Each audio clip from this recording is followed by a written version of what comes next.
For EFDD, Mr Farage.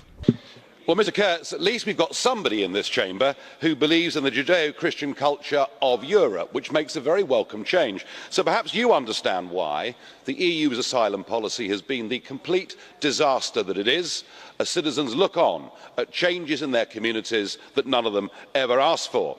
But I think it's unfair that everyone is blaming Mrs Merkel for this. Credit is due, I think, to the man on my left, Jean-Claude Juncker. It was he that opened the doors back in 2015 to 1 million people crossing the Mediterranean. So I think credit really is due to Mr Juncker for this catastrophe. And as borders, that's absolutely fine. And as borders and walls are being constructed all over Europe, isn't it about time that everybody here faced a couple of realities? The Schengen area is a theoretical concept that now needs to be dismantled.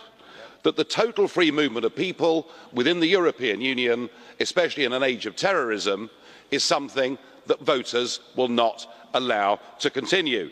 This, folks, is why Brexit happened. Nations want to be responsible for their own actions, not to pay the price for the mistakes of others. I think the Italian elections show you this. And now, in an attempt to survive, Mrs Merkel is going to set up detention centres in the south of Germany. Exactly the same policy put in place by Donald J. Trump in America. You all screamed at Trump.